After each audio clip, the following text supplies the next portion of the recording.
I just want to say before like anybody says anything is the fact that, you know, you don't need a volunteer tag to help people in this game, in anything. Hey yo, what is up guys, Just Rick here, and we're going to be jumping into the Manoa Desert on expert difficulty with my other Blademaster. This is not the same one that I usually use for the PvE videos. I'm usually decked out heavily on my Sir Rigel Blademaster, but going to be using the alternate one just because I'm actually leveling another character right now, my old soul list, which is an old character I started leveling, and one of those guys where I was like, I don't think I want to actually play this class, especially when I saw him in PvP, but decided, you know what, I need to level this character because I need some other characters at a higher level on that account. And luckily for us, we did get the rare mob spawn. Not so good for us is the fact that this rare mob is probably gonna fucking kill me. I'm not kidding you guys. This guy's not all that geared right now, and I don't think he's ready to just fight all these like guys. Maybe I'll be able to pull it off if I get lucky enough, but certainly my other Blademaster would have an easier time against this guy. But I do actually have a few skill books, so that's nice. But a lot of reasons that you want to actually do this dungeons. I know this is a weird dungeon to have a storytime video in, or that I'm just farming and oh shit. Come on, get this Tachyon off. Thank you. I might be able to kill the rare mob. She's pretty tough, I'm not gonna lie. You can end up dying, even on like a high level character, you can end up dying. So, but maybe a little bit weird dungeon to see me farming. Usually I'm farming, you know, Blazing Battlefield with this character, or my Solus just got knocked out. Usually you see me farming Blazing Battlefield or something, you know, something more substantial. Now you're probably wondering as to why Manoa Desert. Well, first and foremost is EXP. I'm actually leveling up a character right now, so it's actually a pretty good dungeon. You get about 200,000 EXP. Secondly, it's a very short dungeon. You guys, I'm pretty much at the end of the dungeon right here, and a lot of the mobs just spawn in the location. So in terms of how many enemies there are, there's a lot of them, but they're densely packed, which is very convenient for me. Another reason this is actually a good dungeon is because of the fact that, well, because it's a small map, it actually has a lot of spawn locations where you can actually pick up a lot of soul quartz. So you can just kind of go into these 3 rooms, and if you're only farming for soul quartz, you can pick up that and just leave at this point. Lastly, and something that isn't a factor in Blazing Battlefield, is the fact that after this guy spawns, which is right now, the Hateful Tunic, after he spawns, there's a chance that right here will spawn a book dealer NPC. Now, if you didn't know, actually farming Blazing Battlefield comes with the, or Holy Codes for that matter, any dimensional map, comes with the downside that they don't allow spawning of the book dealer NPC. So it's actually really nice that it has it. Hopefully I don't die here. So, I mean, all those factors is why I'm farming this dungeon. I think this is probably the best dungeon if you're not farming dimensional bosses, just because of all those reasons. And I think it's such a beneficial place. Not to mention, it's just a quick dungeon, easy as that. And I have a Fury buff. And I'd say this is a viable strategy even at level 61. I mean, you can end up coming in here. My Solus is level 57, I believe. So she can come in here when she's 57 immediately. So, I mean, once your guy makes it to the 5th continent, you can even jump him into here, at least power level him through. So that's why you're seeing me do this dungeon, and I really enjoy it. I think somebody suggested it to me, and I've been non-stop doing that since, and I think I'm going to be able to get a lot of levels. I think I got this guy straight up from 60 to 61 just here alone. So got a bunch of book farming done, and I forgot a soul quartz. And yeah, I like it. I mean, there's probably better places, you guys let me know, but yeah, let's go ahead and restart. So what's up with you guys? I haven't been doing very much since my last PvE videos. I haven't done very much after the tournament either. I think I shut down completely after the 2v2 tournament. Had a really awesome tournament. If you guys didn't catch it, or if you guys missed the actual live stream, it's on my past broadcast archive on twitch.tv/AegisRick. I'll probably put a link in the description. Somebody remind me if not. But we have that basically archived for a long time. I'm not sure how actually long those last. So, but it's there. Awesome match. I was basically doing the finals. I have the start of the tournament and maybe 1 or 2 in the middle, and then finally the finals at the end, but I never actually did all of them. Somebody else did the other parts towards the middle.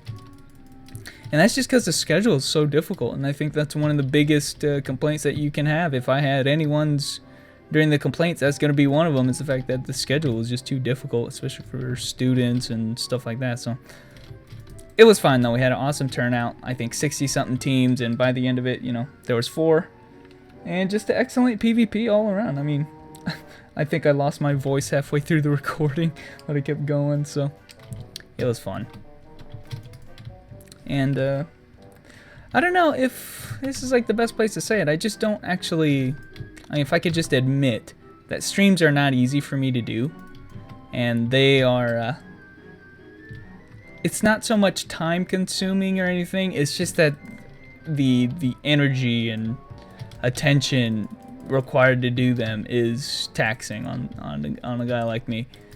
So I guess that's all I'm gonna say on that. So I don't do streams very often, and when I do, you know, they're I don't like to skimp around on the stream. So commentating was fun.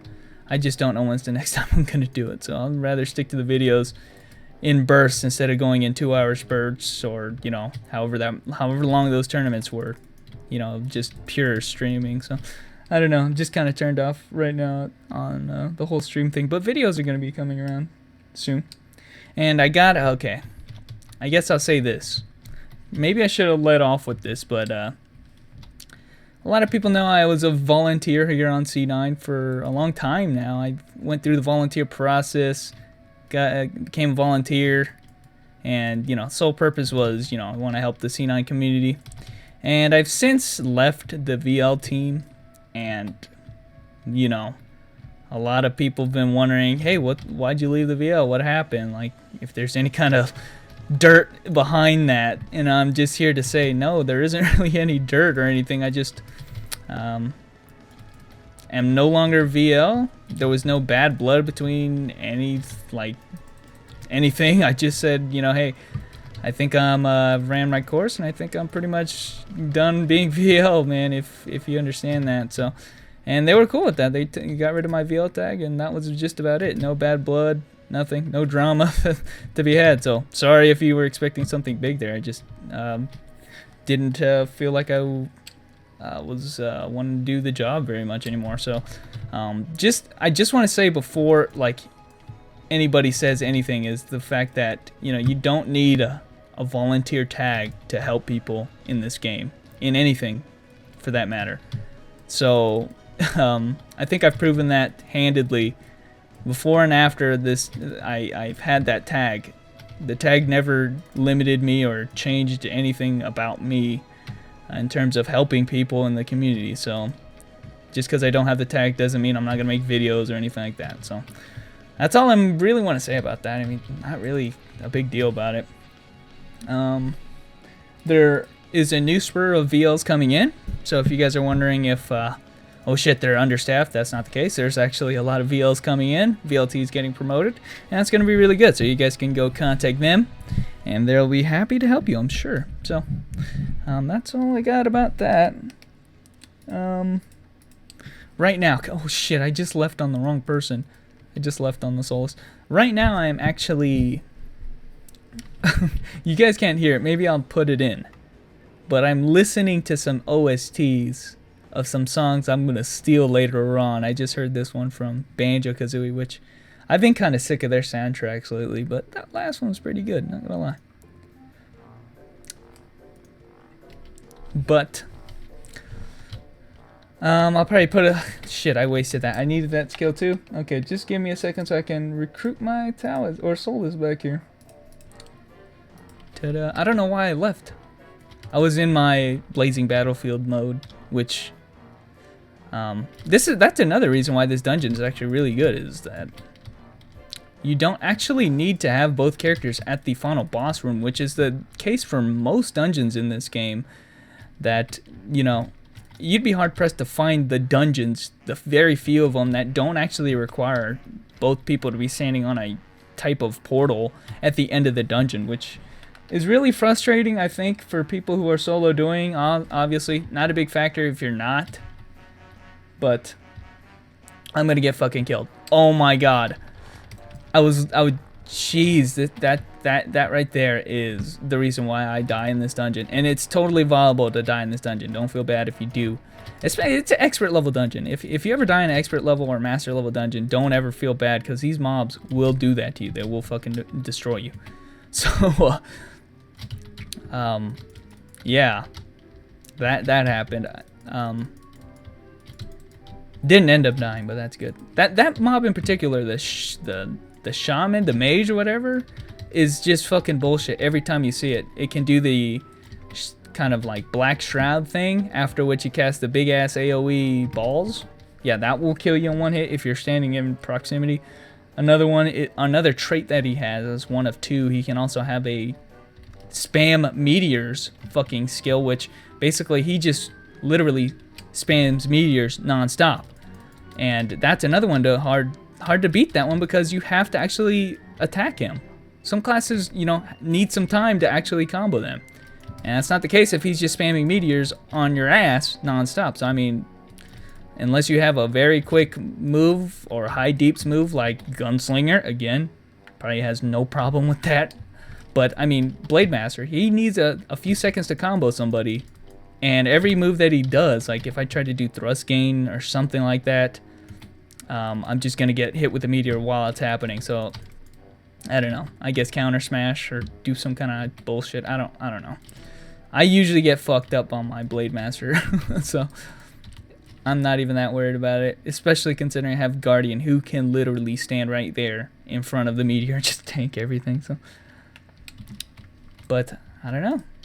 That's how PvE has turned around. But I say that, and while I'm saying that, there's gonna be this patch this coming Wednesday where they're basically taking the feedback from the thing that Seth set up, basically the player feedback kind of response thing that you use for Google Docs. They're taking that, basically responding to that as closely as related to whatever feedback they got, and basically they're going to try and change PvE a little bit to cater to some of the problems that the last Rockdon's counterattack patch had. And from what I've seen, they're going to address some things, but, you know, the overall core things were not really addressed, in my opinion. I think, you know, the whole catering to defensive play and stuff like that, or ranged glass cannon type play, wasn't really addressed. They're going to nerf some mobs, in particular the orange mobs that buff up the minions of HP of their minions and stuff like that. But overall problems, I think, are still kind of... They're not going to change this green mob system for the most part. I think they said that they're going to reduce the damage a little bit, but, you know, who's to say how much damage that actually is? So I'm not sure on that. Oh, what else? I have just got a new mouse. I asked my father, I was like, my old mouse is double clicking, or, you know, you'd click one time and then on the backswing it double clicks. So I was getting super pissed off, only because in my, oh my god, what am I doing? Only because in my editing software, while I was editing videos, every time I'd click something like a video clip, which, trust me guys, there's like thousands of cuts and shit in editing, and every time I'd click something, it would go into editing mode if I click on a clip like that, and it would do that like every other time, and I was like about to rip my hair out, and I was like, I need a new mouse. So ended up getting this awesome new mouse, and I've always used like this Death Adder for like, I don't know, 7 years or so. It feels like 7 years or something I've used this mouse, and never actually even considered a new mouse. Like, I've always just been like, Death Adder's like the best ever. It has everything I've ever wanted. But I tried this new mouse out. It's called the Rocket Cone XTD. Very high-end mouse. I guess I can link that too. Oh my god. You see, this is why I'm gonna die. I'm fucking frozen. Oh god. And I accidentally used my Tachyon Storm. Not that I don't think it would have saved me. Okay, wait. This might save me though. Come on. I don't know who's he attacking over there, but they're having a blast. Fuck this warden. Die, bitch! Tess is no joke now, man. Let me tell you. Okay, hopefully I can kill this orange mob while I'm at it. Man, I'm having an epic fight here. Shit. And epic music, too. So yeah, picked up this mouse, Rocket Cone XTD. You guys should look it up. It is awesome. It just feels like an upgrade. I mean, I still love the Razer Death Adder. I still think it's the definitive mouse for like years to come. Like if you've ever tried like a normal mouse and then go to Death Adder, you'll feel the difference. But like this feels like a legit upgrade to the Death Adder. It just feels like really smooth. Button clicks are awesome. I think the mouse wheel is... I mean, I don't use the mouse wheels very much in games anymore, but just feels solid mouse wheel. I don't know what else to say about it. Mostly, I think it's the clicking and the smoothness of the camera. And I'm gonna see if this captures in the video. But if there's this like special button where I can change the DPI on the move, which I've never really even noticed it, but 3,400 DPI. Do you guys hear that? So basically my DPI has gone up. 4,000 DPI. 4,000 DPI. 3,400, 1,800 DPI. So if you guys are wondering what I play C9 at, and mostly my programs, I use the 1800 DPI setting. Not very high. I don't like that very super high sensitive camera. But when I go into Windows mode, or if you're editing or something, you know, I like changing it to something much higher so I can get across the whole screen faster. But yeah, you don't actually need a very high setting to play these types of action games. I think a more steady hand will probably do you much better in these types of games. If you're playing FPS, maybe I can see where looking everywhere on the screen is important, but this type of game, it's more about smarts and timing and shit. You know what I'm talking about. You've played. But man, and a mouse pad. Something as simple as a mouse pad is something I've never used in like years. I haven't used a mouse pad in just as long as I've had the Death Adder. So I look at the bottom of the Death Adder and I'm like, man, I really neglected this thing. I mean, it's lasted, no problem, but it just all scratches. I can't even see the product name at the bottom anymore because it's all smeared out. So did pick up another mouse pad, and I didn't realize how like mouse pad enthusiasts are. I used to always think of a cotton mouse pad, but no, there's like titanium ones or freaking aluminum ones, hard ones, soft ones. I was like, oh my god, what the fuck do I get? So I ended up picking like a hard, kind of semi-hard, soft one. I don't really know. Something else by Rocket. It came in like a set pack, so ended up getting that as well, and both of them work awesomely together. I just feel like I've been missing out for all this time. I don't know. So if you feel like getting an upgrade to your mouse, Death Adder, if you don't have a Death Adder, you should try that out. But if you want to shell out, I think it's not very much more expensive. There's like even fancy lights on them, customizable lights. I fucking love this mouse, man. I just like touching it. So, and that's that. That's been my adventures lately. Oh my god. Oh wait, no, that's not it. You see, mostly